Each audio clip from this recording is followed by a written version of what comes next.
So, Underground Album of the Year videos have developed easily one of the most dedicated and cult-like fan bases in the scene as a whole, having had one of the most controversial yet meteoric rises to fame since... Alright, y'all get the bit. Time to get to the extiv 3 very important Underground Album of the Year and EP and single tier list. Go. This year was actually pretty good for music, so I'll be breaking this down into 3 separate top 5s. The first category being my top 5 singles this year, then EPs, then albums. And obviously all these dropped within the year, no exceptions, and every artist on here doesn't have to be like underground, but most of the artists are kind of like in purgatory. Coming in at number 5, for single number 5, we have South by Jaydes. I wail on this a lot with Jaydes, but I just really like his voice. I think he has like a voice just made for music in terms of like what he does with plug and B, jazz and B, whatever you want to call it. Check it out. Too pretty to be tripping. After all that, you lost my interest. Moving fast, less time for. And as I said, come on, slaps. Okay, next we have Destroy Lonely, A Minute. It was really close between including this or 20 Years Old, but the flow and atmosphere on this one is just so good. All that little bullshit is over, it ain't no way I'm finna play with you niggas. I tell that bitch to bend over and she like, yeah, okay, yeah, she with it. Next, number 3, we have Izaya Tiji, Just My Mood. I don't know how Izaya does it. He always sounds so like effortless, but it's like passionate at the same time when he's singing. It's like a really weird balance, but it just like always works. Baby, you can't tell me that we over. After all the things we've been through, I know all this shit's just karma.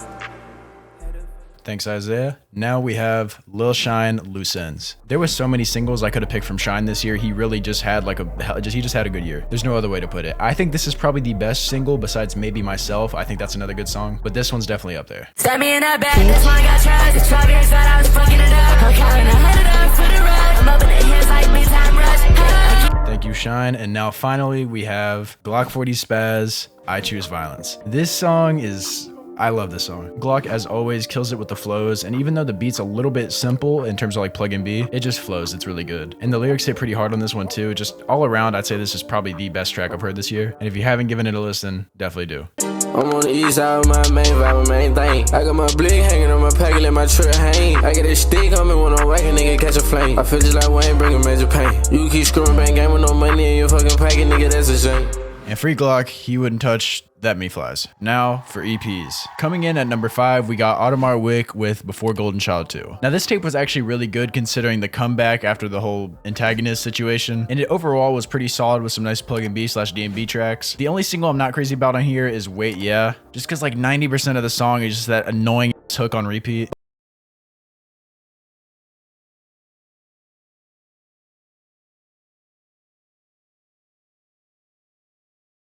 Coming in at number 4, we got Eli Juggz with Roots. Now I wouldn't even necessarily put Eli Juggz in this scene just because of how different his sound is, at least by comparison, but nonetheless, Eli really needs credit for like whatever sound you want to call it. Shout out my niggas in Houston. Summrs up, hit me up booty. My bra for Perky, I feel like brooding. I'm trying to stop it, what I'm doing. Hold ass. For number 3, we got Jaydes, Romanticism. I know, again, Jaydes, I've explained my reasons, but come on. Not only does this tape got Steve Lacy for the we even got the Ozquin prod on it. I fell in love with the cash. Can you just keep it a stack? You only want me for the rags. You only want me for the move. Thanks, Jaydes. And coming in at the number 2 spot, we have Smokin' Skull with Food. Skull's a really special artist in the fact that it kind of takes a lot of time to grow on you, but I promise once it clicks, that clicks. What? I want tracksuit like a mom. I got a Glock 49 on some. I say with me in the club. Wait, blood, who that ain't club? I'm in a tenant coupe, that's a mom. Now, next and finally, at the number 1 spot, we have Jayce with Final Fantasy The Finale. Now, as I'm sure we all know, I legit had like 115 tapes to pick from with Jayce this year, but this one is probably my favorite next to Curation 2. Both really slap, and honestly, Jayce didn't really miss all that much this year when you consider just how much music this man was outputting. And obviously, it goes without saying,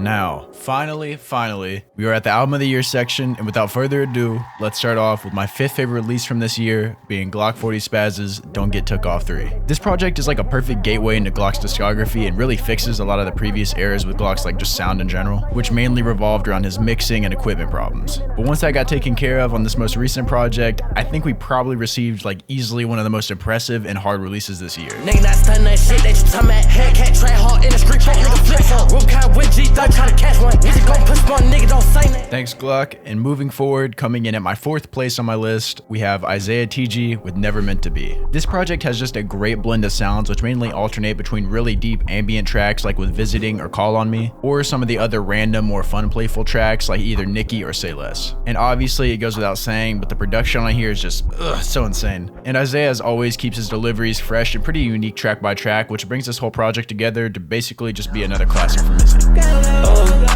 I'm so fishy, better get back. Might get splashed, he might get whacked. Like 15, yeah, that's a chopper. Tip out the X, that just came. Now, finally getting us into my top 3 releases from this year, coming in at 3rd place, we have Summrs with Fallen Raven. You really can't go wrong whether you're pulling from side A's more glow/trap sound, or vice versa if you were to pull from side B's more plug and B /R&B focused vibe. And my personal favorite aspect of this project is obviously the plug and B side, with tracks such as Cut So Deep 2, Bonnie and Clyde 2, and Dear Mom just being just massive highlights. And although overall I really love this project, I think that this whole glow wave that Summrs got on for a second is basically already past, at least sound wise, because these songs are the most streamed on the project, but I just don't come back to them that often. But nonetheless, this project still deserves all its flowers. I'm falling in love with life, and I'm falling in love with rap. Okay, now coming in at 2nd place on my list, and honestly probably bringing me unironically the hardest decision I've ever made, it is Destroy Lonely's No Stylist. On first listen, back when I made the Destroy Lonely Lost Discography video, I believe I gave this project like a 7.5 or something like that. Currently, over time, this project for me sits at like an 8. And if we add in the deluxe, it's probably wagering on like an 8.5. Every song on here just has really consistent, really fun production, with some of the lower parts I mentioned in the previous video over time really growing on me. Like with tracks like On the Way and Pass Around, which I like now, but Soren's still just eh. But altogether, this project both elevated Lone's career and made for a great way to close out the year. Yeah, if I ever told you that I love you, it's true. I stay silent when you meet. It's just in the coat, see you, then I'm swiping the coupe. Which is only second to my favorite release from this year, being Lil Shine's Losing Myself. To keep it brief, this project chooses one sound and basically tackles it perfectly, which is why it lands at the top of my list, because if you can appreciate Lil Shine's sound and approach to music, you can pretty easily understand why it's so well loved. From production to vocals, this project really doesn't fall short anywhere, and also is a really refreshing take on a lot of the tropes in plug and B, I'd guess. Because being honest, any artist can basically just go hop on Google, search for resold and refurbished Goyard and Zangang beats, and I take them off. Which is definitely not what Shine did here, because basically every track on this project puts a different spin on the same formula, which in turn just makes it just insanely consistent and a really good listen. So that's why altogether, this is my 2022 album of the year. Now we brought them stakes out, yeah. Need another sit down, yeah. Thank you guys so much for just an excellent 2022. This year went so much better than I really ever could have dreamed of. I started this channel basically in like April, and I just hit 10K within the last like 5 days. It doesn't really feel that real, but I really appreciate you guys nonetheless. And there is something I'm actually going to be doing to give back to the artists in my community, because I know I got some artists that follow me. If you make music and you want to potentially be hosted, look down in my description, follow my SoundCloud and my Instagram, and then email me a song, just preferably a song that hasn't been released yet. Send it to the email down below, and if I like it and I check it out, I'm gonna use it in a video. Well, I'll use it in the outro, and then I'll also be uploading it to my SoundCloud. And also, when you send that email, make sure you send your IG. That's kind of gonna be like my little gift for you guys, for the artists at least. And for everyone else, the FAYGO video will be out very soon. I ended up stumbling into a lot more than I thought I would. There's so much going on with that whole story, so just know it's gonna be a really good video. It is gonna be my best yet. And other than that, genuinely from the bottom of my heart, thank you guys so much for all the growth and love. 2023, for real, my year. I appreciate you guys. Join the Discord, and I'll see y'all later.